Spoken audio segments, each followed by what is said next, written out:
Buenos días, hermanos. Les saludo con la paz del Señor. Mi nombre es Leo Melo, uno de los pastores del Templo Central, y estoy muy contento de estar otra mañana junto a ustedes estudiando la palabra del Señor. Han sido ya 15 clases las que hemos avanzado. Yo creo que hemos aprendido muchísimo, pero más que conocimiento, yo creo que esto también ha llenado nuestras vidas. Así que hay gratitud en medio nuestro, hay gratitud porque la palabra del Señor es compartida, es profundizada y eso trae fruto en nuestras vidas. Muy bienvenidos a esta escuela teológica del domingo 5 de julio. Vamos a empezar, pero no sin antes dedicar este tiempo al Señor y pedirle que nos ayude, que nos visite y que este tiempo juntos sea un tiempo de mucha bendición. ¿Les parece? Amado Señor, gracias. Gracias porque podemos en tu nombre dirigirnos a nuestro Padre. En tu nombre, Señor, podemos tener acceso libre. Y en tu nombre también, Señor, nos da la garantía, la victoria para que en este tipo de instancias tú nos puedas ayudar por medio de tu Santo Espíritu. Bendice a mis hermanos, a mis hermanas que han seguido, Señor, este ciclo de estudios. Te ruego que la jornada de hoy también pueda ser de mucha bendición para sus vidas. Dios mío, aquí estamos. Gracias por esta oportunidad que nos das. Entregamos este tiempo, Señor, en tus manos, rogando que tú hagas esa obra tan profunda en nosotros, en nuestras vidas, para la gloria de tu nombre. Amén. Esta es la clase número 16. Es increíble ver cómo ha pasado el tiempo. Es increíble ver el interés también que esta escuela teológica ha generado en la iglesia, en hermanos de otras congregaciones, incluso fuera del país.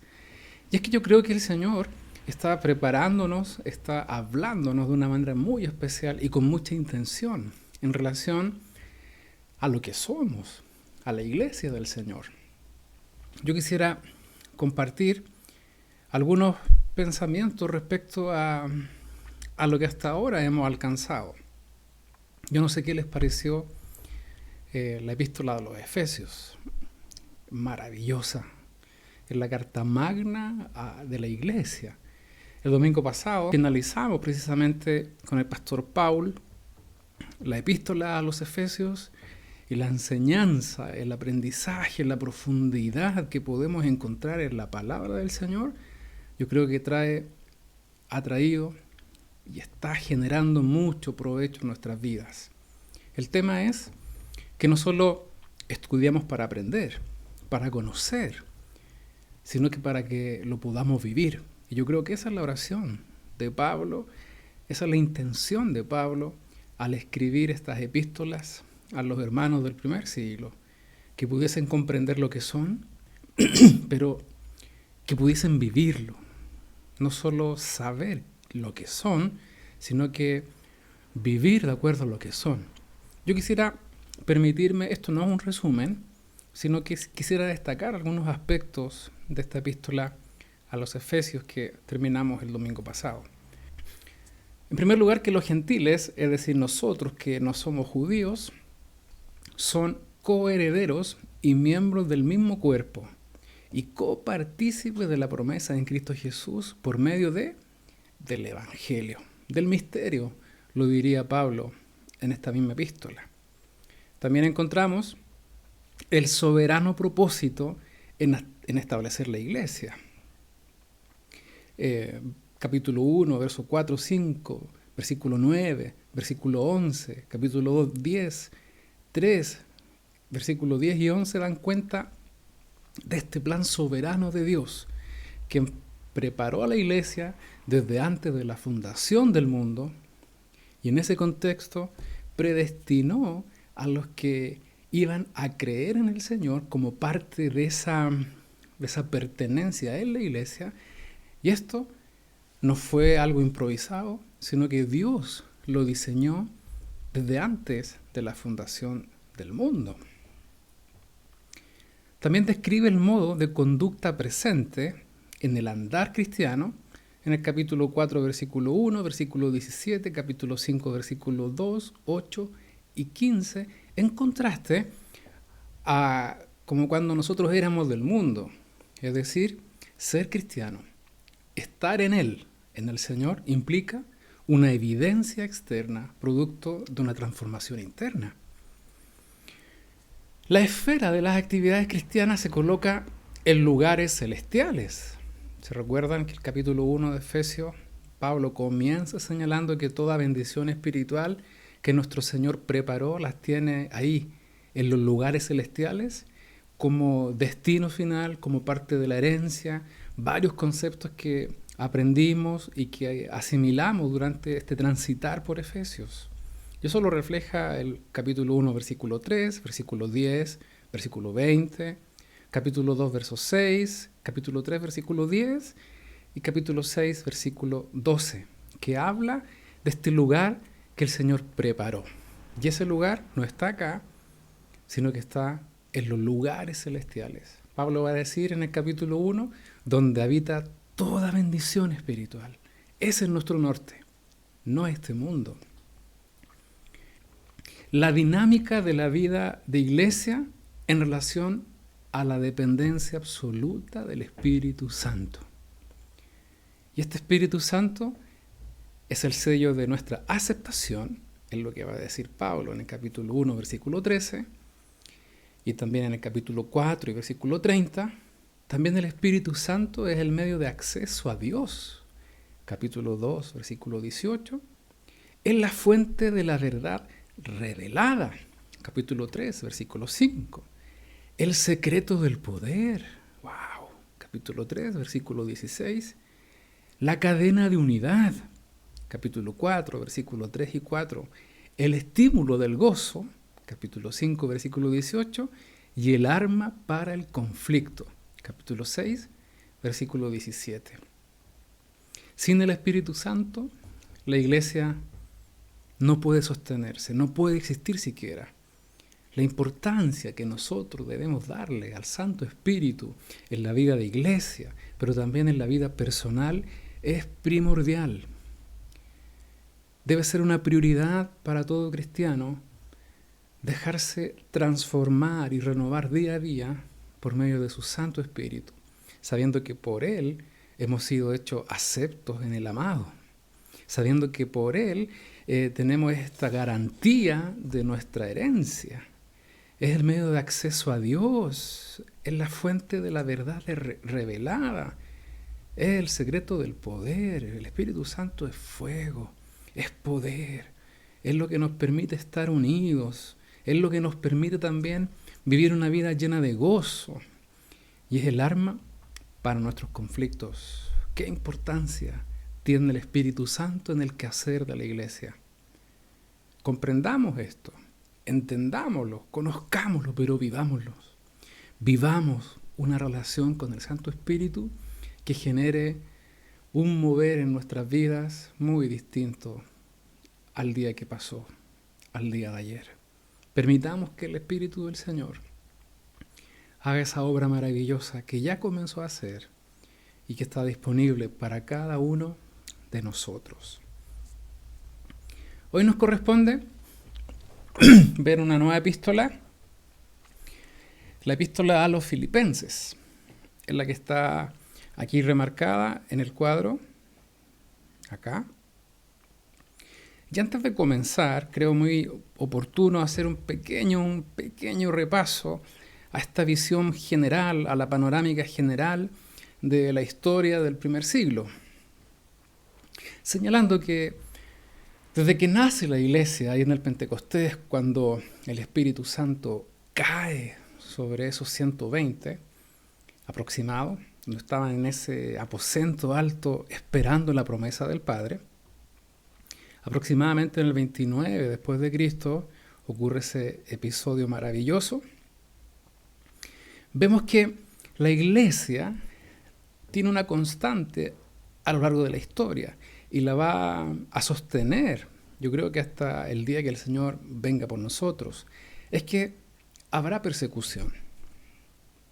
Lo hay, por ejemplo, en este tiempo en los países donde el Evangelio está prohibido. Lo hay en un contexto social. Lo hay con los pensamientos de la minoría, de estas pequeñas o grandes minorías que se imponen por sobre lo que piensan las mayorías. La iglesia siempre ha sido perseguida y también lo seguirá siendo.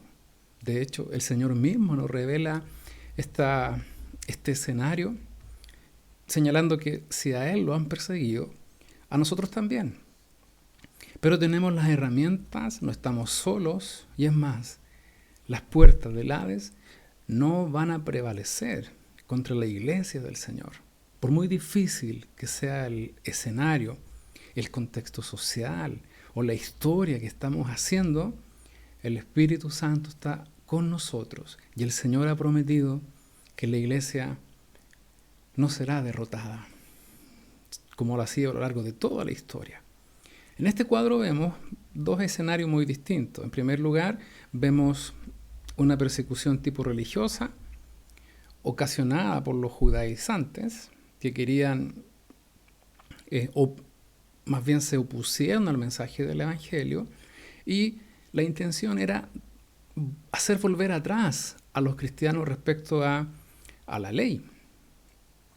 Y también tenemos una persecución política mezclada con una nueva forma de enseñanza. Ya no era el hecho de volver a la ley, sino que a contar del año 64 aproximadamente, después del incendio en Roma, cuando se da inicio a una persecución macabra por parte de Nerón a los cristianos, se comienza también a percibir un peligro en una nueva enseñanza. Los falsos maestros va a ocupar mucha atención en los escritos, en las epístolas que están acá después del año 64. Timoteo, Tito, Primera y Segunda de Pedro, Hebreos, Judas, el mismo Apocalipsis, Juan, Primera y Segunda, Tercera epístola de Juan dan cuenta de un hecho, de que hay una amenaza latente y que intenta hacer volver atrás a aquellos cristianos que abrazaron el Evangelio con una nueva enseñanza. Pablo va a decir en Gálatas, con otro Evangelio, si es que hay otro Evangelio. Ya es interesante porque la epístola a los Filipenses es una de las últimas que se escribe en esta primera etapa, por decirlo de alguna manera. Fue escrita en aproximadamente en el año 63 después de Cristo. Después que se escribieron epístolas importantes de Pablo como Primera Tesalonicenses, Primera y Segunda de Corintios, Romanos, mismo Gálatas, y establece ciertos principios y conceptos teológicos que ya viene desarrollando en esas primeras cartas, pero acá, al encontrarse en el último período o etapa de este tipo de persecución religiosa, Filipenses viene a ser, con todas estas epístolas carcelarias, como un puente, una transición de la persecución judía respecto a lo que vendría a ser esta nueva persecución, y no solo política, sino que la introducción de falsa maestría, peligro inminente para la iglesia. Énfasis principal en varios autores respecto a no deslizarse, a no dejarse engañar, a poner mucha atención y reconocerlos.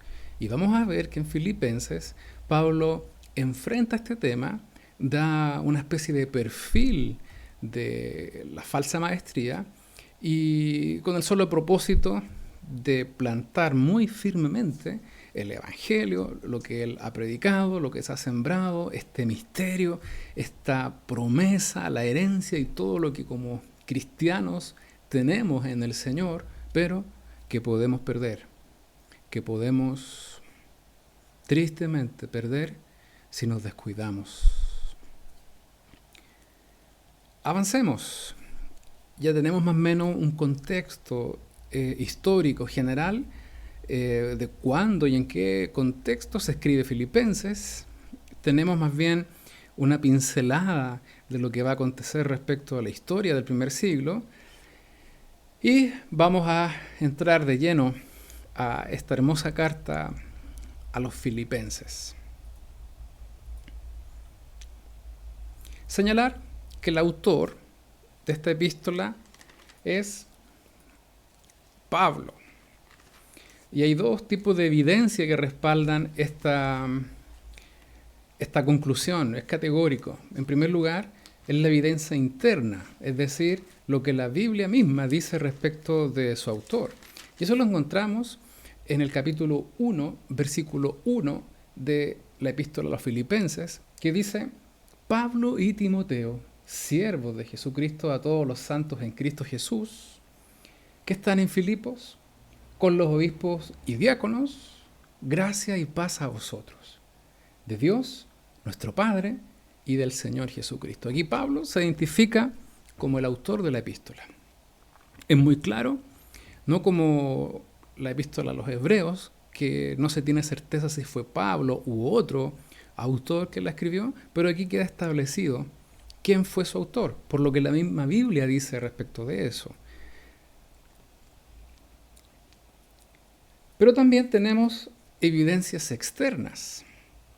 Y este tipo de evidencia hace relación con lo que la historia dice respecto de estos escritos bíblicos. Y vamos a ver algunos nombres acá que son considerados los padres de la fe, o mejor dicho, la patrística misma da testimonio, cita fuentes y reconoce la autoría de Pablo de esta epístola. Clemente de Roma, después del 97, año 97 después de Cristo, que tiene sus escritos. Ignacio, y aquí entramos en el segundo siglo, en el 35 al 107 después de Cristo también lo reconoce. Policarpo, Ireneo, Clemente de Alejandría y Tertuliano, participantes o integrantes reconocidos de la patrística, hablan de la autoría de Pablo a esta epístola a los Filipenses. Y el canon muratorio, que fue escrito aproximadamente entre el año 170 y 200 después de Cristo, es la lista más antigua conocida de libros considerados canónicos del Nuevo Testamento. También reconoce a Filipenses como una epístola paulina. Es decir, no hay ninguna duda de que el apóstol Pablo la escribió. Destinatarios. El lugar de destino, la ciudad de Filipos. Recibió su nombre de Felipe II de Macedonia, padre de Alejandro Magno. Sin embargo, la importancia y fama de esta ciudad y su papel clave en el cuadro general del imperio se los había dado la administración romana. En el año 42 a.C., las fuerzas de Antonio y Octavio, el futuro emperador Augusto, derrotaron a las de Bruto y Casio, los asesinos de Julio César. En conmemoración de este hecho, los triunfadores hicieron de Filipos una importante colonia romana. Vamos a ver que esta ciudad no era cualquier ciudad. Esta era doña ciudad. De hecho, tenía los mismos privilegios que Roma. Uno de ellos era que no pagaban impuestos.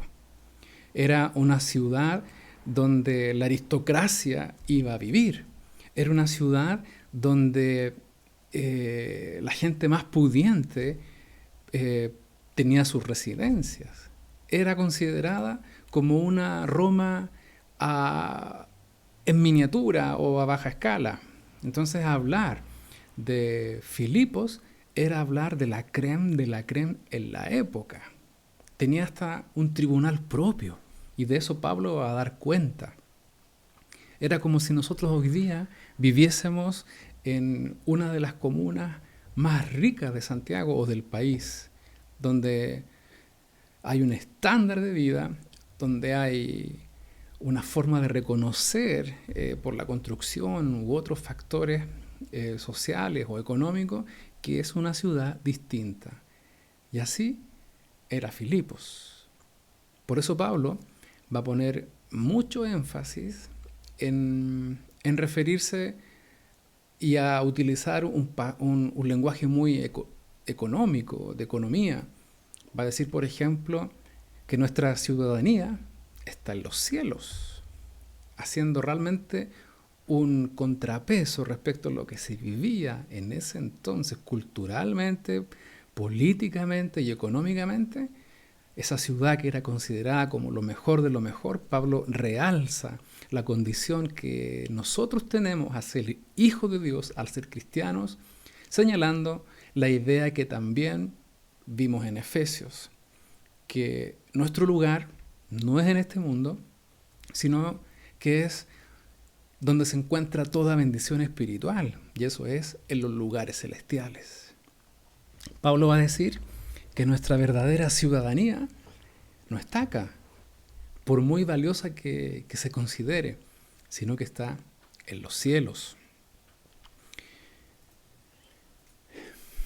Esta ciudad de Filipos gozaba de privilegios como una Roma miniatura, quedando exenta de algunos impuestos o el no ser azotados en público. La conciencia de privilegio ciudadano que caracterizaba a los filipenses aparecen con precisión en el trasfondo del relato de Lucas en Hechos 16, versículo 11 al 40. Sería muy interesante que pudiéramos dar lectura a este pasaje. ¿Por qué?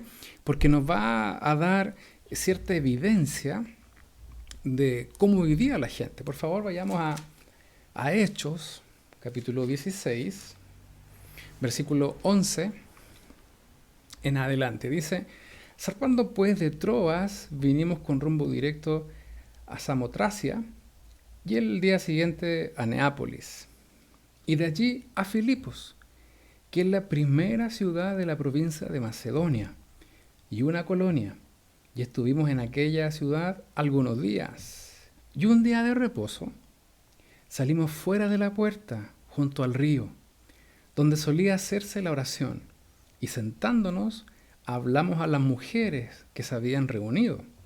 Entonces una mujer llamada Lidia, vendedora de púrpura de la ciudad de Tiatira, que adoraba a Dios, estaba oyendo, y el Señor abrió el corazón de ella para que estuviese atenta a lo que Pablo le decía.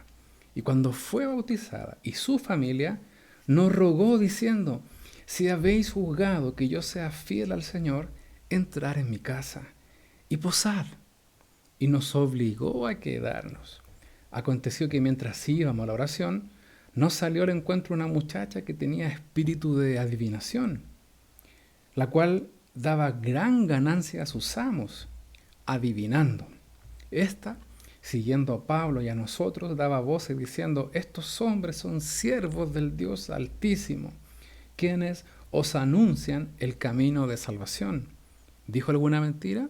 No, dijo la verdad. Y esto lo hacía por muchos días. Pero, desagradando a Pablo, éste se volvió y dijo al espíritu: te mando en el nombre de Jesucristo que salgas de ella. Y salió en aquella misma hora. Pero viendo sus amos que había salido la esperanza de su ganancia, prendieron a Pablo y a Silas y los trajeron al foro, que es este magistrado, ante las autoridades, y presentándolos a los magistrados dijeron: estos hombres, siendo judíos, alborotan nuestra ciudad y enseñan costumbres que no nos es lícito recibir ni hacer, pues somos romanos. Y se agolpó el pueblo contra ellos, y los magistrados, rasgándole las ropas, ordenaron azotarles con varas. Después de haberles azotado mucho, los echaron en la cárcel, mandando al carcelero que los guardase con seguridad, el cual, recibido este mandato, los metió en el calabozo de más adentro y le aseguró los pies en el cepo. Un relato que evidencia y da muchos detalles de cómo era la ciudad de Filipos en ese entonces. Llama la atención, por ejemplo, que la forma en que se convirtió esta mujer, o por qué se dice que Pablo predicaba a las mujeres. En Filipos no había sinagoga. Y vamos a hablar de eso un poquito más adelante. Y esta mujer Lidia, cuando se convierte, dice que vendía púrpura. Púrpura significa realeza, es un color que ocupan solo los reyes, es decir, un oficio muy valorado y por el cual tenía mucha ganancia. Hay conclusiones que señalan que, como no había sinagoga en ese entonces, la iglesia se reunía en casa de Lidia porque la situación económica permitía que tuviesen una casa grande donde recibir a los hermanos. Filipos era la puerta de entrada hacia Europa, desde el Asia, ya que la ruta comercial llamada la Vía Ignacia, principal camino de Roma al este, culminaba precisamente en Neápolis, el puerto que servía a Filipos, es decir, una ciudad estratégicamente bien ubicada. Una ciudad donde se desarrollaba todo el comercio, una ciudad donde venían muchas personas de todos lados y era una ciudad muy, muy influyente y muy importante, no era cualquier ciudad. Me llama mucho la atención que Pablo vaya precisamente a predicar a donde las papas queman. Es como si hoy día nosotros nos atreviésemos a compartir el Evangelio en un medio de difusión como lo estamos haciendo ahora a través de YouTube, pero fuésemos más allá, en el sentido de que compartamos el Evangelio en un horario estelar, en toda la televisión abierta en Chile. ¿Se imaginan eso? ¡Qué bendición sería poder compartir este mensaje de salvación! Y vamos a ver que Pablo no tenía temor. Pablo, si bien es cierto, lo apedrearon, se burlaban de él, pero plantaba el Evangelio y producto de eso personas se convertían, personas eran transformadas, personas comenzaban a vivir esta vida que solo el Espíritu Santo trae como consecuencia de una fe genuina en el Señor. Y ahí Pablo tiene mucho que hacer. Bueno, aquí vemos un mapa donde se señala que acá está Filipos. Lo que ustedes ven acá en morado es el segundo viaje misionero que Pablo realiza. Y esta iglesia en Filipos se fundó precisamente en el segundo viaje misionero de Pablo. Lo vamos a leer ahí en Hechos capítulo 15, versículo 36 y 16 en adelante. Y ese segundo viaje se organiza para ir a consolidar o a confirmar a las iglesias que Pablo fue fundando en el primer viaje. Entonces el propósito era: visitemos a las iglesias que ya hemos creado o fundado en el primer viaje evangelístico o misionero. Dice el capítulo 16 que el Espíritu Santo les prohibió predicar en Asia. Y Pablo de noche ve una visión. Y esa visión era de un varón macedónico que le pedía: pasa a Macedonia, ven a Macedonia y ayúdanos. Filipo está dentro de este contexto macedónico. ¿Saben quién era este joven o este varón macedónico? No lo señala Hechos capítulo 16, pero comentaristas, teólogos y la misma cronología de Hechos y cómo lo cuenta el autor del libro de los Hechos, esa persona, ese varón macedónico es el mismo Lucas, que estando ahí, en la crème de la crème, el Señor lo usa para pedir que Pablo fuese a ese lugar y compartiese el Evangelio. Pablo, cuando ve esa visión, entendió clarito que era el Espíritu Santo quien estaba abriendo una puerta. ¿Para qué? Para que el Evangelio se predicase ahí. Capítulo 16, verso 10 dice: cuando vio la visión, enseguida procuramos partir para Macedonia, dando por cierto que Dios nos llamaba para que les anunciásemos el Evangelio. Miren qué interesante. Pablo entonces en este segundo viaje misionero, que es la línea lila que ustedes pueden ver acá, llega después de un largo peregrinar finalmente a Macedonia, específicamente a Filipos, donde es la primera iglesia que se funda en el lado este, porque todas estas otras iglesias ya Pablo las había fundado en el primer viaje, la mayoría. utiliza la vía ignacia para llegar a este destino. Es muy interesante que a simple vista podamos ver que la explosión o expansión del Evangelio se realizó en ciudades estratégicas donde mucha gente llegaba, donde había una urgente necesidad, y que las iglesias que eran fundadas por Pablo se mantenían firmes al Señor. Iglesias que eran completamente transformadas en la manera de vivir el Evangelio, sostenidas por el Santo Espíritu. Y eso da tanto sentido, porque Pablo ocupa mucho tiempo en enseñar, en potenciar la identidad que nosotros tenemos en Cristo, porque es la única manera en que vamos a poder evidenciar y vivir una vida distinta. El Santo Espíritu en nosotros, respaldando la extensión del Evangelio. Yo no sé si le llena de alegría ver esta imagen, ver cómo el Evangelio corrió a través de hombres, mujeres, que creyeron al mensaje, que creyeron al Señor, que creyeron al Santo Espíritu para que hiciese lo que quisiera en sus vidas. Úsame, Señor, y fueron usados. Que el Evangelio comenzó a correr de una manera que no lo podía contener nadie. Esto a mí me habla en este tiempo. El Señor no ha cambiado, el Señor es el mismo y nos ha puesto en una ciudad importante. Pienso en nuestros hermanos que nacieron en Chile, que nacieron en Santiago, en la capital de este país. Pienso en los hermanos extranjeros que han llegado a esta capital, a este Chile, a este Santiago, y que Dios los ha traído con un propósito.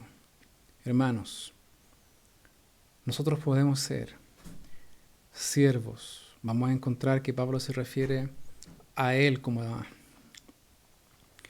a Timoteo, a otros colaboradores, a Silas, a Silvano, como dulos, como estos siervos que han encontrado en el servicio del Señor su mayor tesoro. Y prueba de ello es ver cómo el Evangelio fue respaldado, no porque Pablo fuese muy inteligente, porque tuviese un tremendo currículum, no, fue respaldado por el Santo Espíritu que está también en nosotros. Es tiempo de crecer, es tiempo de expandirnos, es tiempo de proclamar el Evangelio sin temor, es tiempo de ir más allá, porque no estamos solos. El Señor está con nosotros y ha prometido estar siempre, siempre con nosotros, con su iglesia. Avancemos. Los destinatarios, continuando con este enfoque, vimos que la ciudad de destino era Filipos y la iglesia de destino fue la iglesia de Filipos, es decir, el grupo de creyentes que se reunían en esta ciudad.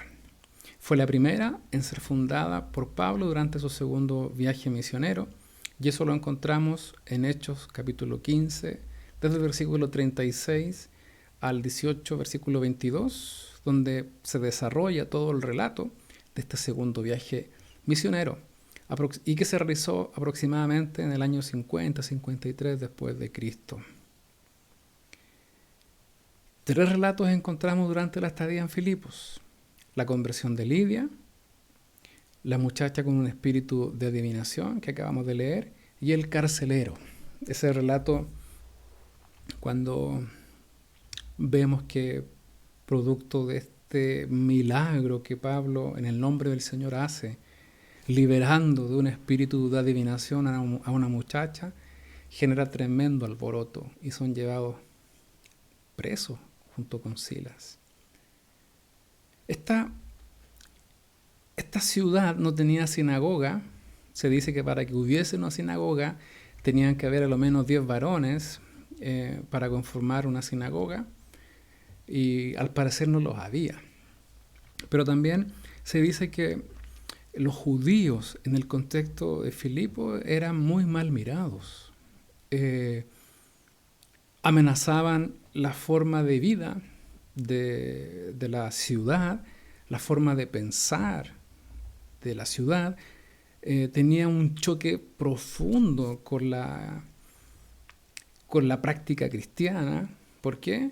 Porque en estas ciudades, como Roma lo era, el emperador tenía una figura superlativa. El emperador recibía todos los honores. El emperador recibía las más altas distinciones. El emperador, partiendo por sí mismo, era considerado una divinidad. Y todos los títulos que el emperador se exigía para sí, los cristianos, que en este caso los judíos convertidos al cristianismo, no podían reconocer en un hombre, sino que los atribuían directamente al Señor Jesucristo. Claro. Por eso Pablo después va a señalar al que es digno de recibir toda gloria, toda honra y todo honor, que era la secuencia de loas para el emperador, recaen solo en la persona de Jesucristo, de nuestro Señor. Y esa forma de pensar amenazaba la normalidad de la ciudad de Filipos. Claro, aquí se dice que Pablo y Silas hicieron un alboroto, pero ese alboroto era por ser judíos. No prestaban mucha atención al mensaje. Es decir, los judíos eran mal mirados, eran mirados de una forma despectiva. Y si no había sinagoga, yo creo que no era porque no hubiese el mínimo exigido para que se constituyera, sino porque eran mirados tan en poco, tan en menos, que no le daban mayor importancia. Entonces era un clima hostil, por supuesto que sí. Vivir en esa ciudad debe haber sido muy complejo para la predicación de la palabra del Señor, pero también, ante todo escenario y adversidad, vemos que la palabra del Señor corre y trae hermosos frutos. ¿Qué más podríamos decir? Aquí hay tres textos que hacen relación directa a algunos episodios que ocurren en Filipos. El primero está en Hechos 16:13, cuando se refiere a la reunión inicial. Y un día de reposo salimos fuera de la puerta junto al río, donde solía hacerse la oración. Mire qué bonito cómo oraban. Y estaban las mujeres ahí. Hablábamos las mujeres que se habían reunido. ¿Qué pasó? Cuando se predica la palabra, hay resultados.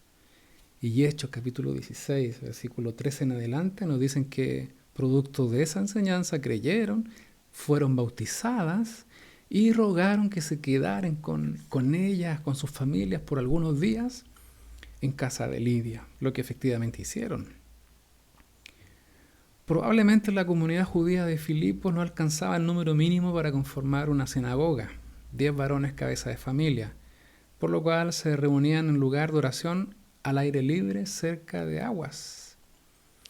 Esta es una interpretación, como les he dicho, pero también consideremos muy seriamente que el ser judío era muy mal visto, era una amenaza. Por el escaso número de varones, las mujeres podían participar más activamente. Muy interesante ese dato. ¿Qué más tenemos?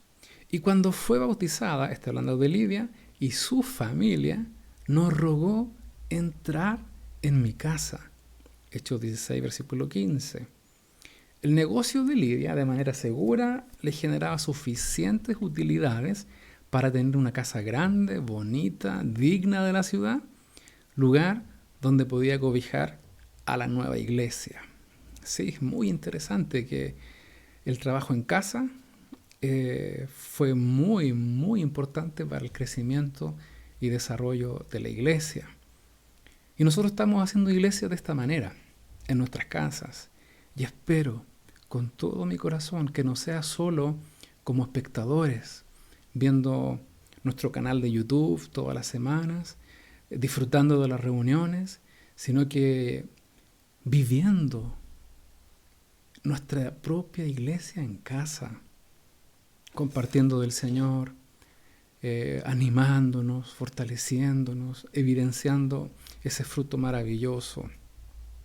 Ya llegará el tiempo de reunirnos nuevamente, si el Señor lo permite. Algunos pueden estar desesperados por querer volver pronto a reunirnos como lo hacíamos. Sí, se extraña.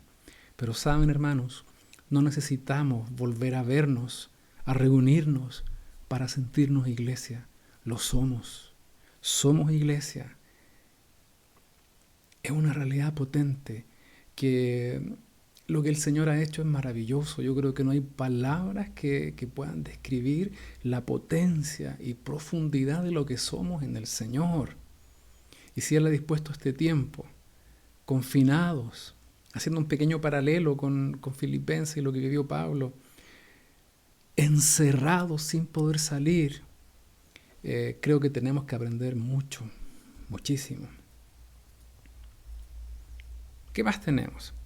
Y presentándolos a los magistrados, es decir, después de este milagro que Pablo y Silas hacen con esta muchacha, después que los amos de esta muchacha vieron que la fuente de sus ingresos iba a caer, los llevaron ante los magistrados, quienes los juzgaron. Cada colonia romana contaba con 2 magistrados que servían como jueces. En este caso no se ciñeron a la justicia romana, pues no investigaron los cargos, no realizaron una audiencia justa, no hubo la oportunidad de defensa. Fue un juicio súper injusto lo que pasó Pablo con Silas.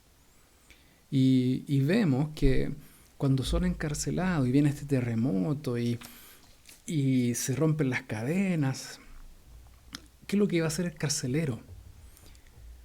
Se iba a hacer daño al punto de quitarse la vida. Y eso es un detalle no menor, porque se establecía que si los presos llegaban a escapar, el responsable de su custodia debía pagar con la misma condena que estos malhechores. Y claro, como se iba a matar, eso significa que la condena que estaba esperando Pablo y Silas era precisamente la muerte. Vemos que eso no ocurre, vemos que también el carcelero y su familia se convierte al Señor. Es un relato maravilloso.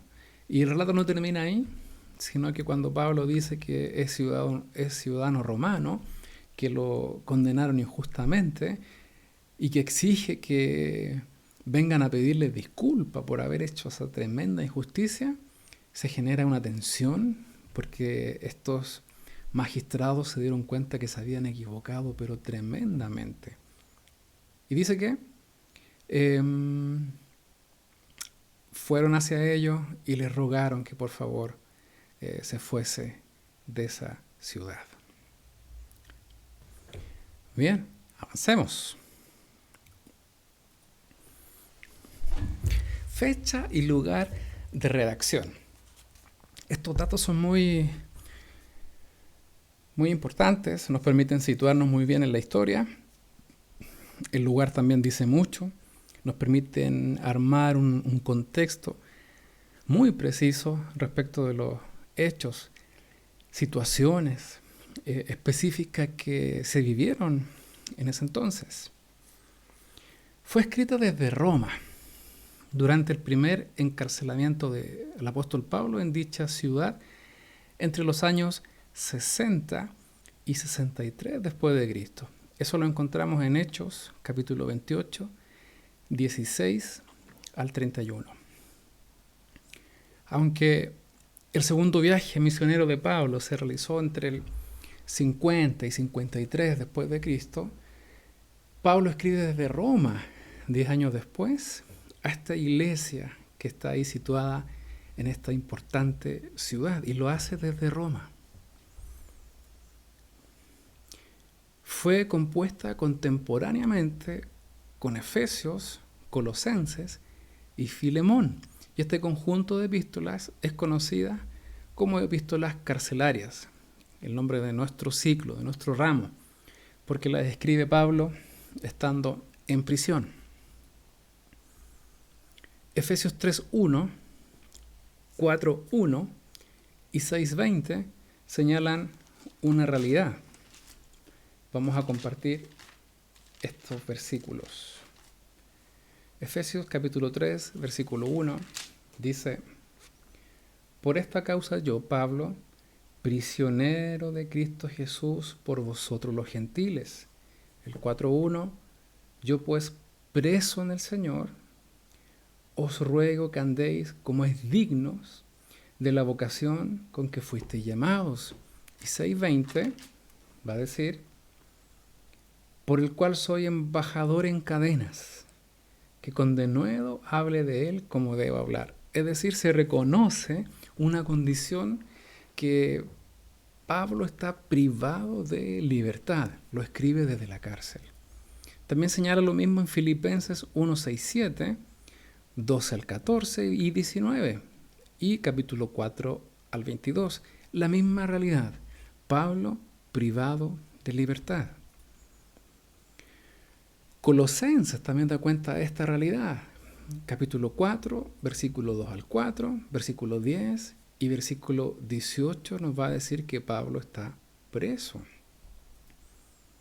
Y Filemón, versículo 1 y versículo del 8 al 13, va a insistir en lo mismo. ¿Tiene alguna importancia que Pablo señale el lugar donde está redactando? Por supuesto que la tiene. Le da un contexto más amplio a lo que está diciendo. Por ejemplo, el libro de Efesios, capítulo 6, donde vemos la armadura de Dios. Pablo estaba siendo custodiado por un ciudadano romano. Era un arresto domiciliario, estuvo 2 años preso y lo tenía ahí, a la vista.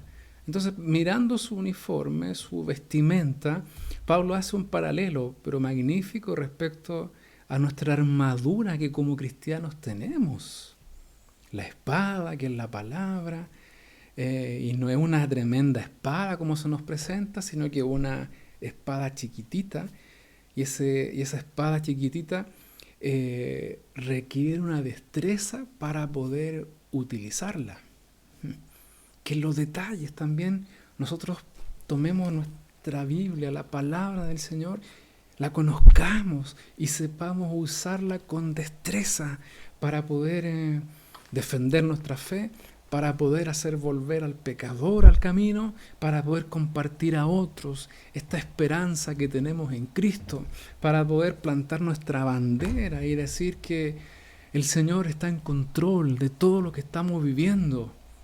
¡Wow! ¡Qué maravilloso es ver cómo Pablo considera a este soldado romano, su vestidura, equipamiento, y hace un parangón, hace una comparación con nuestro andar y nuestra vestimenta cristiana. Y eso lo encontramos en estos pasajes, en estos paralelos, en este lugar específico que Pablo escribe.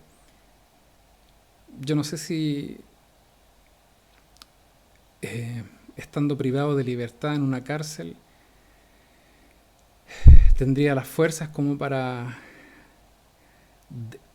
centrarme no en lo que estoy padeciendo, sino para ir mucho más allá y verlo como una oportunidad.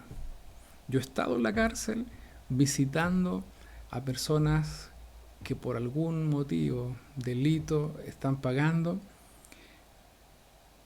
y lo he hecho para compartir la palabra del Señor con mucho temor la primera vez que fui. Y es un lugar absolutamente deprimente. Es un lugar que las cadenas, aquello que no nos impide experimentar libertad, puede marcar, puede producir tremendos efectos en la vida de las personas.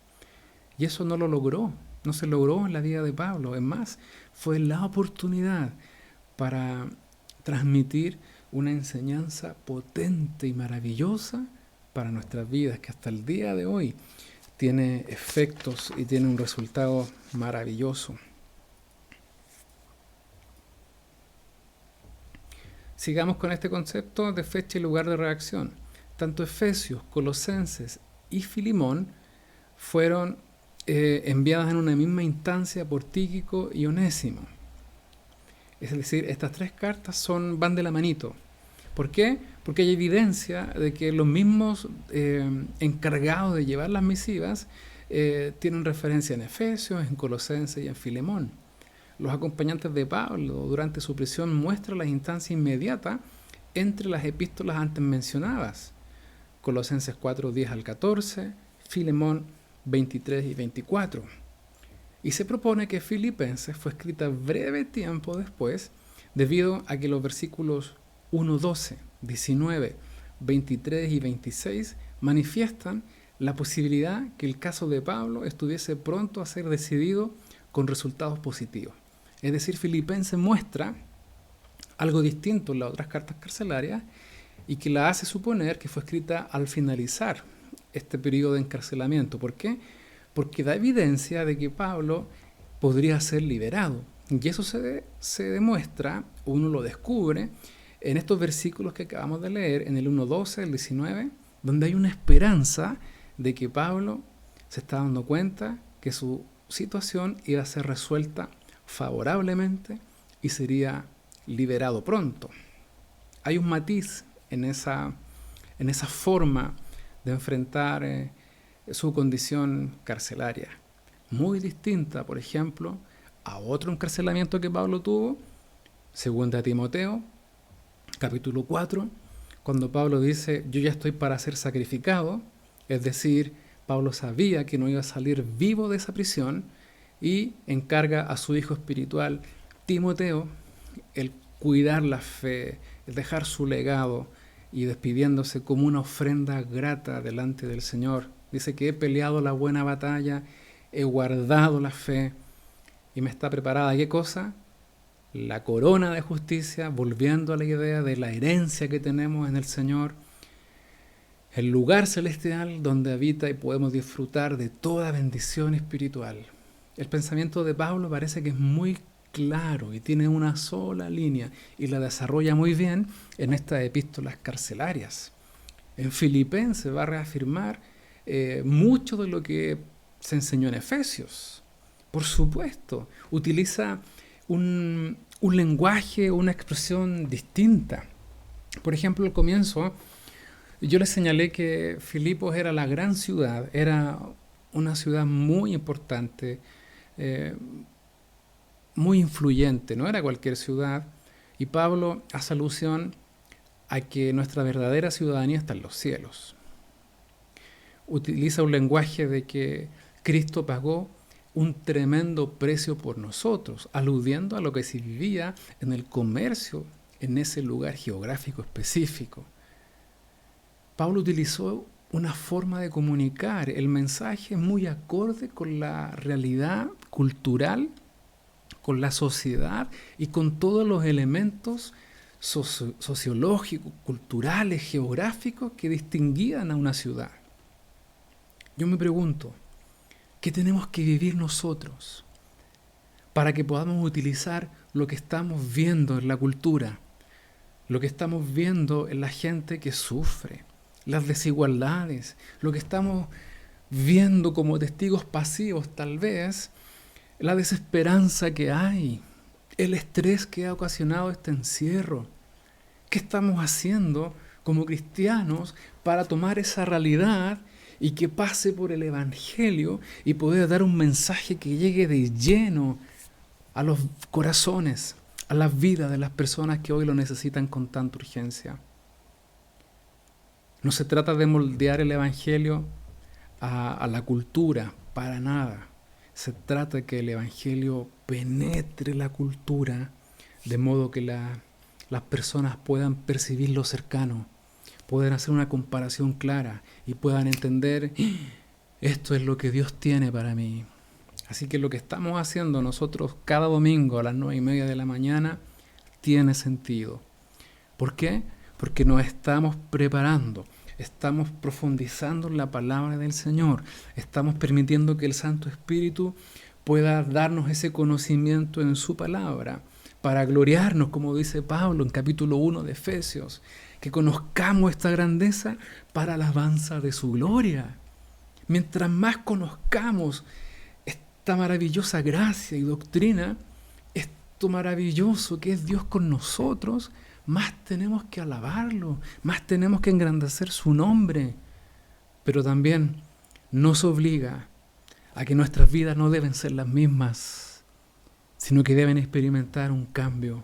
Valoremos lo que somos, inflemos el pecho, saquemos pecho, como decimos en Chile, sintámonos orgullosos de lo que somos en el Señor, que nos ha amado con toda bendición espiritual, que tiene preparado un lugar maravilloso para cada uno de nosotros. Pero vivamos lo que somos. Yo creo que la parte exhortativa dentro del formato epistolar es un desafío para nosotros en la exhortación, donde se nos ha enseñado en la parte doctrinal qué es lo que somos, pero llega un punto en que tenemos que confrontarnos y poner nuestras vidas a disposición para que sea el Santo Espíritu quien las transforme.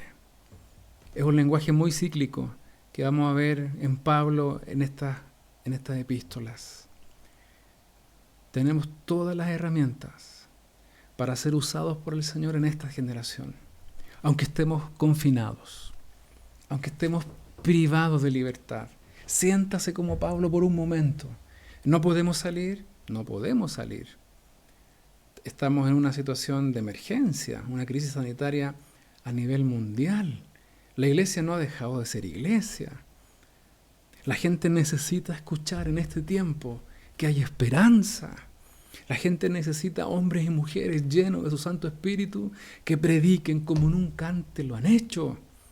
Entonces es un desafío para que nuestras vidas sean usadas por el Señor y que podamos decir, como dice Pablo en el capítulo 1, versículo 1, ponga su nombre: siervos del Señor Jesucristo, este doulos, este esclavo que sirve por amor, sabiendo que no hay otro lugar ni otra tarea que nos pueda sentirnos más completos o satisfechos en nuestra vida con el Señor, donde yo decido no apartarme nunca más de este Señor que es tan bueno con nosotros, y a cambio le doy mi vida entera.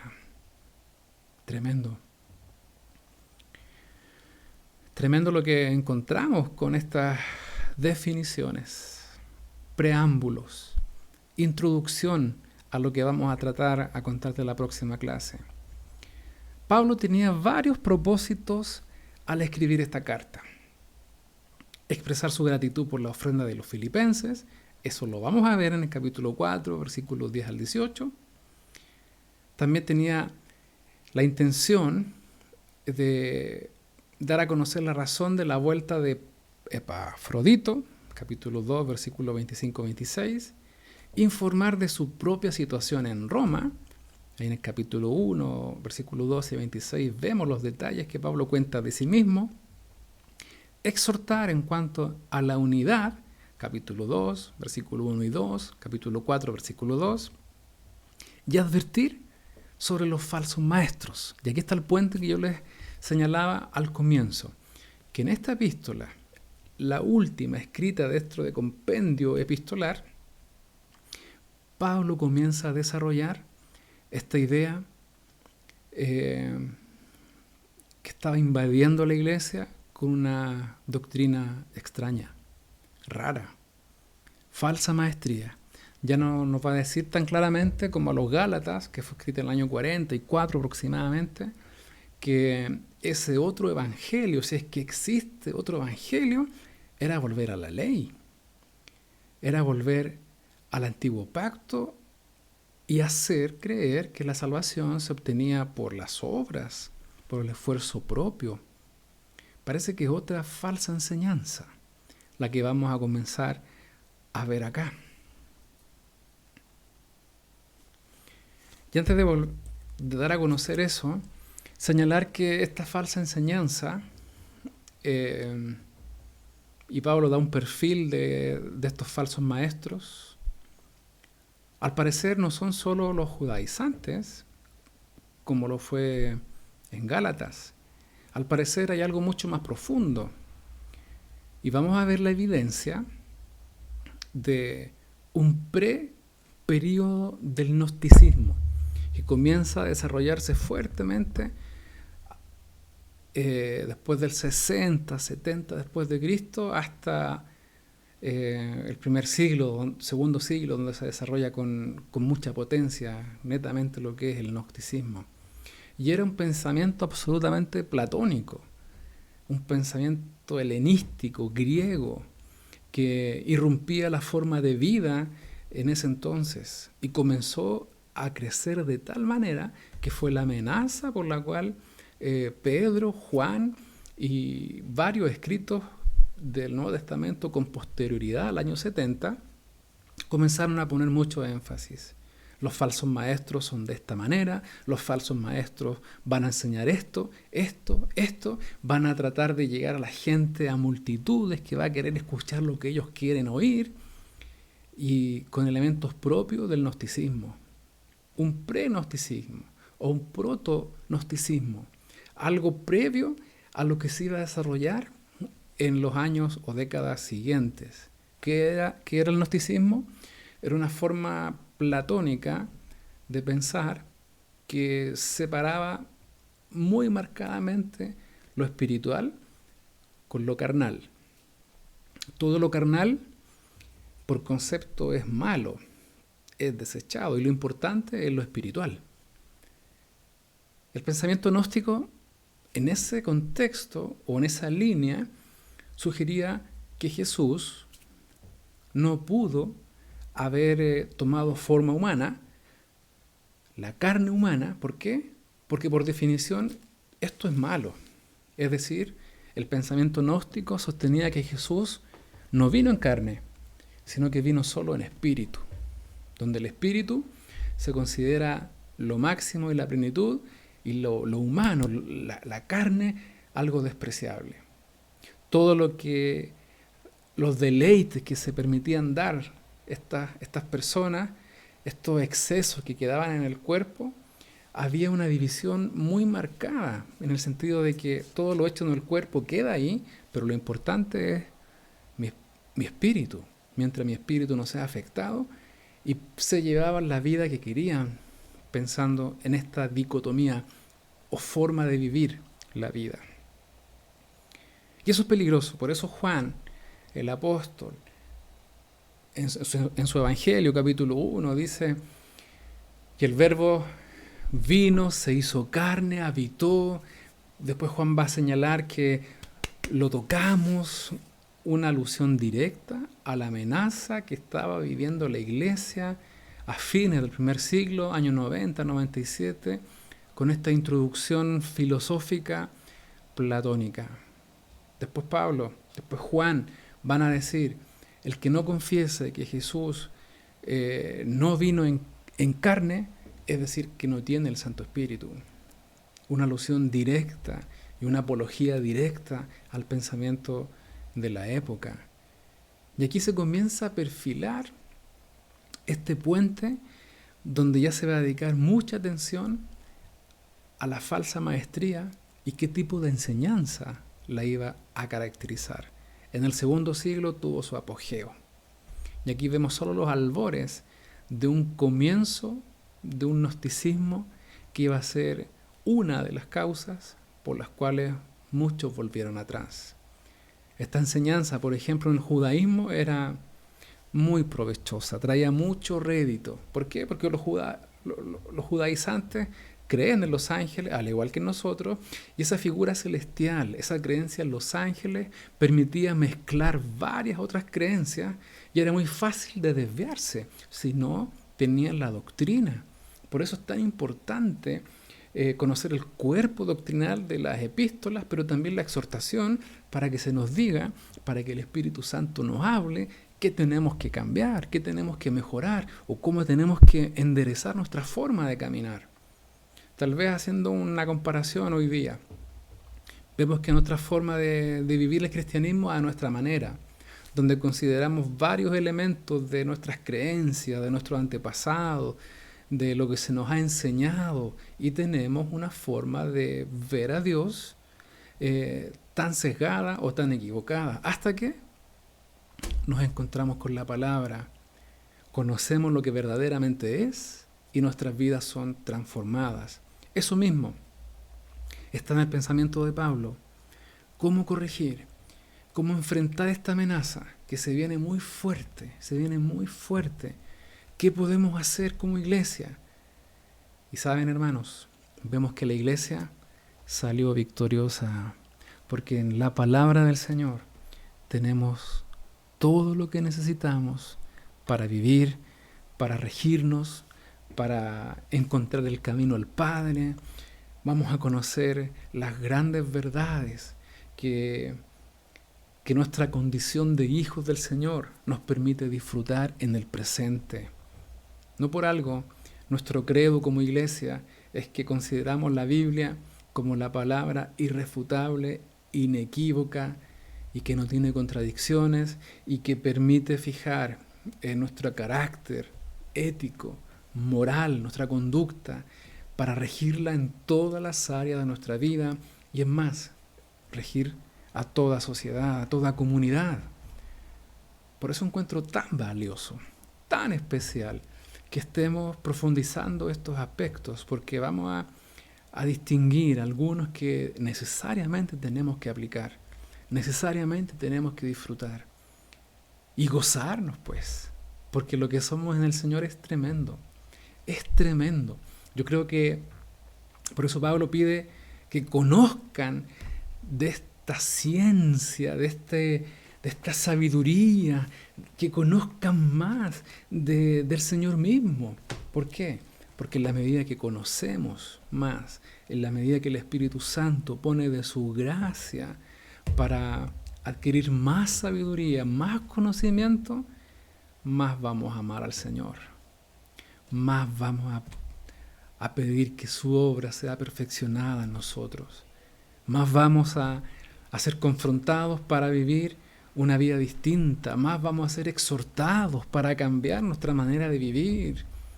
Por eso es tan importante, tan valioso atreverse a nadar en estas profundidades, porque nuestras vidas no serán las mismas, para nada.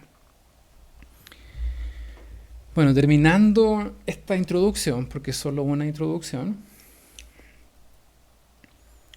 hay dos temas que en la carta a los filipenses predominan.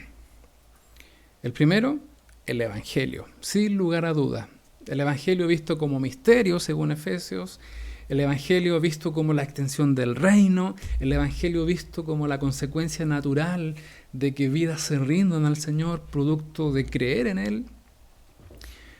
Este Evangelio muestra el sustento de la fe cristiana, el mensaje y la esfera de la actividad misma. Filipenses 1:5, vamos a leer este pasaje. Por vuestra comunión en el Evangelio, desde el primer día hasta ahora. En Filipenses, el resumen del Evangelio está contenido en dos frases. Cristo hecho obediente hasta la muerte y muerte de cruz, eso lo va a señalar el versículo 8 del capítulo 2, y teniendo la justicia que es por la fe en Cristo. La clave de nuestra fe es una fe salvífica en Cristo. Somos justificados por Él, no porque nosotros nos consideremos mejores que otros, para nada, no porque nosotros podamos hacer algo para intentar ser merecedores, para nada, es solo por la fe en Cristo y ser hallado en Él, no teniendo mi propia justicia, que es por la ley, sino la que es por la fe de Cristo, la justicia que es de Dios por la fe. La primera declaración, es decir, que Cristo fue hecho obediente hasta la muerte y muerte de cruz, es la base de las buenas nuevas, es la base del Evangelio. Y la segunda asegura a los hombres de que pueden poseer la justicia de su Salvador. Es todo lo que se necesita. Tener muy presente que el sacrificio de Cristo, este tremendo precio, es suficiente para alcanzar toda bendición espiritual, pero también esa justicia se logra por una fe genuina en Cristo, una fe que se vive, una fe que se evidencia, una fe que no es solo conocimiento intelectual, una fe que es vivencial, una fe que exige evidencias, una fe que va a permitir que todo esto ensamble perfectamente, una fe que va a hacer de mi vida una vida distinta, una fe que necesariamente debe mostrar en otros que mi vida ha sido transformada. Esa fe, dicha el lenguaje de Pablo en Efesios, es estar en Él. Y los que están en Él forman parte de su iglesia. Esa iglesia que fue predestinada desde antes de la fundación del mundo. Estar en Él es aferrarse a esta justicia que es por la fe en nuestro Señor, sabiendo que su muerte fue el precio más excelso por el cual se pudo acceder a este tremendo beneficio, este incalculable beneficio. Ese es un tema, el Evangelio y el impacto que el Evangelio tiene en toda generación y que está disponible también en este tiempo. Y el segundo, el gozo. Filipenses es conocida como la epístola del gozo. Para Pablo no hay condición, situación o circunstancia alguna que pueda combatir o exceder al tener a Cristo en el corazón y vivir para la predicación del Evangelio. Y ahí están los versículos que sustentan esta realidad. Para Pablo no hay nada que nos pueda ocurrir, que nos pueda desconectar de esta tremenda forma de vida que tenemos en Cristo, y eso necesariamente va a evidenciar gozo. ¿Sí? ¿Cuántas veces aparece la palabra gozo en Filipenses? Tarea.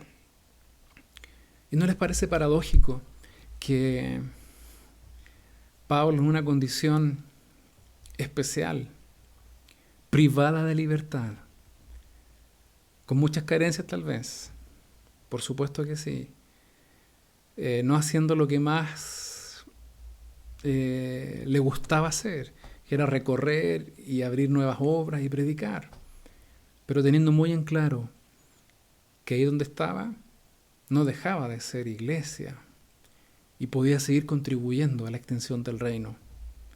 Pero ¿no les parece contradictorio que en medio de una situación adversa haya como resultado un gozo? ¿Algo totalmente opuesto? ¿No les parece que es lo que necesitamos vivir hoy día? Que en medio de un confinamiento, de una privación de libertad, no solo porque nos puede llegar una multa muy grande o nos pueden poner en la cárcel, detenidos, si no cumplimos con lo que se nos exige. ¿No les parece que esta es una oportunidad también?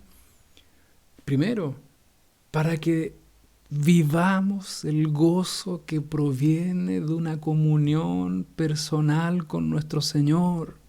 Disfrutemos del gozo que el Espíritu Santo derrama abundantemente para todos los que en Él creen. Y vemos a cristianos hoy día estresados, vemos a cristianos hoy día desolados porque no nos podemos reunir, vemos a cristianos hoy día que lo único que desean es poder que esto vuelva a la normalidad para poder vivir esa vida normal que tanto anhelan. Y no se dan cuenta que lo que estamos viviendo es una oportunidad para evidenciar el gozo que el Señor ha puesto en nuestras vidas, independiente de lo que vivamos. Hermana, hermano, gózate en este escenario que nos ha tocado vivir. Gózate no como una falsa alegría. Gózate como una consecuencia natural de saber quién eres en Cristo, de que Él pagó todo por ti y que de lo que realmente depende tu vida no es si mañana se va a levantar la cuarentena, no es si vas a tener un buen trabajo, no es si se dan las condiciones para que todo vuelva a la normalidad, sino que tu vida esté anclada en aquel que no cambia y esa convicción traiga a tu corazón, a tu mente, que los puedas comprender y te llene de gozo aún en medio de la adversidad. ¿Qué mejor ejemplo, qué mejor momento tenemos hoy día para evidenciar nuestra relación con el Señor y gozarnos? Aunque suene paradójico, estamos viviendo un momento único para demostrar nuestra fe. Y cuando digo demostrar, no es como una consecuencia de ver si es verdadera o no. No, para demostrar de una manera genuina qué es lo que está en nuestro corazón. Hay esperanza, por supuesto. Es una oportunidad maravillosa que hoy tenemos para gozarnos en el Señor. Aunque el mundo se venga abajo, miren qué paradoja, aunque no podamos sentirnos libres, aunque esperamos con ansias que lo difícil que se proyecta para los meses siguientes no nos mueva al piso, Señor. Tal vez estamos ansiosos por esa realidad, tal vez ese futuro que no es nuestro, que ni siquiera existe, nos está robando la paz. Tal vez esos temores están apagando la fe. Y lo que hoy día debemos evidenciar es que por sobre todas las circunstancias, nuestra vida depende del Señor, que es fiel y justo. Nuestra vida está escondida en Dios, que es fiel y justo, y que hasta ahora nos ha guardado y nos seguirá guardando. ¿Saben por qué? Porque somos suyos y suyos hasta el final, hasta el día de la redención, hasta el día en que el Espíritu Santo,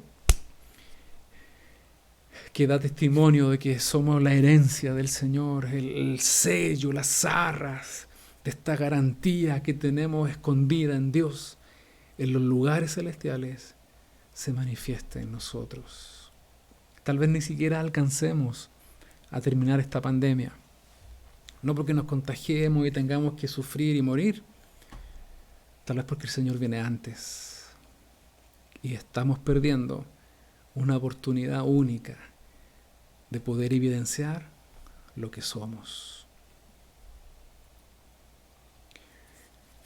Les quiero presentar, por último, el bosquejo de la epístola a los Filipenses, el bosquejo que vamos a desarrollar y cómo Pablo estructura sus ideas. Recuerden que hay un formato epistolar donde hay un saludo, donde hay un cuerpo que tiene exhortación y tiene también una conclusión o bendición final. Y en la introducción, que es del capítulo 1, versículo 1 y 2, vamos a ver las credenciales apostólicas, la parte primera del versículo 1, a quién va dirigida la carta, la segunda parte del versículo 1, y el saludo, que es muy propio de un formato epistolar. En segundo lugar, vamos a ver la gratitud y oración de Pablo por los creyentes, capítulo 1, versículo 3 al 11. Número 3, la circunstancia de Pablo, es decir, lo que estaba viviendo en forma particular, y eso se detalla en el capítulo 1, versículos 12 al 26. Número 4, exhortaciones de Pablo, versículo 27 del capítulo 1 al versículo 18 del capítulo 2. Y vemos que Pablo exhorta a estar firmes en medio de los que se oponen, versículo 27 al 30, a estar unidos en humildad, capítulo 2, 1 al 4, a recordar el ejemplo de Cristo, capítulo 2, versículos 5 al 11, y hacer luz en un mundo oscuro. Esa es la exhortación, esos son los cambios que Pablo exige como evidencia de lo que ya ha expuesto. ¿Qué otro aspecto de este bosquejo? Número 5, la relación que Pablo tiene con otros mensajeros, y nombra a Timoteo, en el capítulo 2, versículos 19 a 24, y a Epafrodito, capítulo 2, versículo 25 al 30. Número 6, advertencias de Pablo acerca del legalismo religioso, capítulo 3, 1 al 16, y acerca del libertinaje, capítulo 3, 17 al capítulo 4, versículo 1. Y aquí es donde aborda algunos aspectos que distinguen a la falsa maestría o falsa enseñanza. Pedro se va a referir a ellos como falsos profetas. Recuerden que el profeta es quien habla en nombre de Dios. Y la profecía bíblica del Nuevo Testamento específicamente tiene rasgos muy distintos a la profecía del Antiguo Testamento.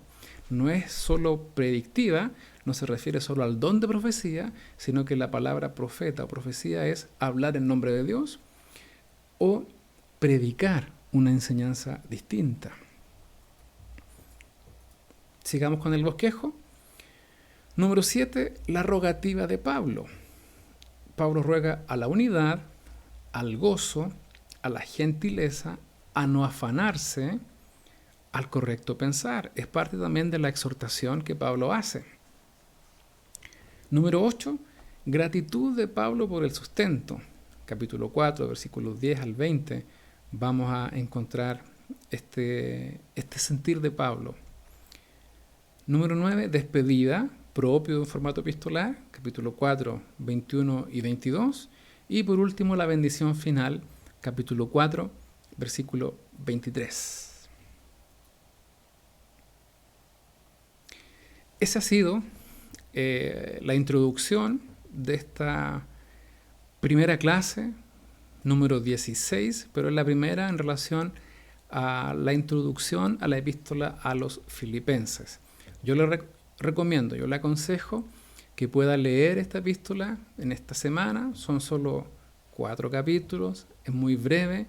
Léala, reléala, porque vamos a darnos cuenta que es muy bonita, que tiene un lenguaje de mucha alegría, de mucho gozo, de mucha esperanza, a pesar de que fue escrita en cárcel, pero también tiene mucha referencia a lo que Pablo ha enseñado a los efesios. Va a repetir las mismas ideas y me encantaría que usted, cuando lo lea esta epístola, se dé cuenta, aquí parece que está hablando de la herencia, aquí parece que hace referencia al misterio, aquí parece que está hablando de nuestra identidad en Cristo, claro. Este lenguaje que rodea a todo estas epístolas carcelarias tienen un propósito muy marcado. Ponen un énfasis en lo que somos para que vivamos distintos. ¿Cuánta falta eso nos hace hoy día? ¿Cuánta falta nos hace descubrir lo que somos en el Señor para vivir distintos? ¿Qué más tiene que ocurrir? ¿Qué más tiene que pasar? Si tenemos todo, tenemos la palabra, el Santo Espíritu, tal vez falta solo la disposición sincera y permitir que el Espíritu Santo haga como Él quiera en nuestras vidas. Le invito a que podamos terminar orando. Y aunque solo una introducción, si Dios quiere, a contar del próximo domingo vamos a desarrollar el primer capítulo, versículo a versículo. Pero yo quisiera orar para que en estos aspectos que hemos visto de manera general en la introducción, el Señor también nos pueda hablar. El Señor también pueda hacer de nosotros esa obra maravillosa que Pablo va a decir en el capítulo 1, versículo 3, 4 y 5. Aquel que comenzó la buena obra la va a perfeccionar hasta el día de Jesucristo. Hasta el día que no podamos ser mejores. ¿Por qué? Porque estaremos con Él, seremos como Él. Pablo diría en Efesios, hasta que Cristo tome posesión de su herencia. También diría, hasta que nosotros disfrutemos de toda bendición espiritual allá en los lugares celestiales.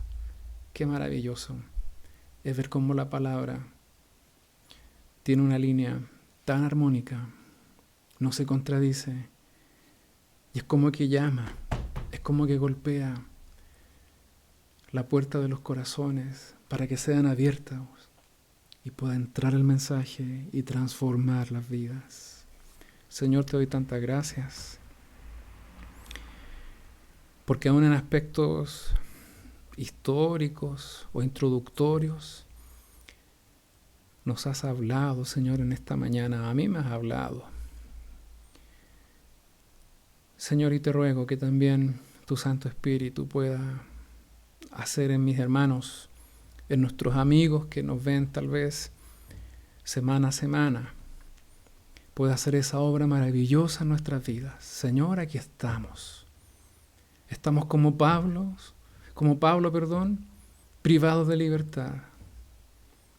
Tal vez aferrándonos a una forma de pensar pesimista. Tal vez teniendo temor por el mañana, que no existe. Tal vez preocupándonos de más y afanándonos por lo que no vemos. Y eso, Señor, ha minado nuestra fe. Eso, Señor, ha robado el gozo. Pero Dios, te ruego que estos estudios, que lo que hemos compartido hasta ahora, las 15 clases que hemos compartido hasta ahora y las que vengan por delante, Señor, sea un constante confrontar, un constante llamado para que nuestras vidas no sean las mismas y que podamos disfrutar lo que somos en ti, que podamos ser cristianos llenos de gozo, no cristianos amargados, no cristianos que se quejan por todo, no cristianos que están inconformes con lo que tienen, sino que, como Pablo dice en el capítulo 4, que sé vivir en abundancia, pero también sé vivir en estrechez. Y en esas dos realidades tengo claro solo una cosa, que todo lo puedo en el Señor, que es quien me fortalece. Señor, enséñanos, moldéanos. Señor, cambia nuestras vidas para que puedas hacer de nosotros hombres y mujeres que vivan de manera genuina y evidente esta fe que transforma, que salva, esta fe que trae esperanza, esta fe que contagia a otros, esta fe que se nos ha puesto, oh Dios, que se nos ha impartido por gracia, por medio del sacrificio de Cristo. Aquí estamos, Señor. Trata con nuestras vidas. Aquí estamos, Señor. Que podamos volvernos a ti una vez más. Aquí estamos, Señor. Yo quiero vivir todo lo que tu palabra dice que debo vivir en Cristo Jesús. Ayuda a mis hermanos, que el Santo Espíritu también pueda calar hondo en sus corazones, en sus vidas, para hacer de sus vidas algo completamente nuevo, algo que te honre, que te agrade y te glorifique en el nombre de Jesús. Amén. Amén. Muchas gracias. Que el Señor les bendiga. Espero que este tiempo haya sido de crecimiento, un tiempo de bendición. Les quiero animar a que podamos estar muy pendientes. Por favor, lea esta epístola durante la semana. Así vamos a ir ganando terreno respecto a lo que vamos a comenzar a desarrollar minuciosamente el próximo domingo, si el Señor así lo permite. Yo me despido, deseando que tengan una muy linda semana, deseando que el Señor les guarde, les bendiga y que disfrutemos juntos ahora el culto dominical que ha sido preparado también para llegar a nuestros corazones y cambiar nuestras vidas. Que el Señor les bendiga mucho. Me despido.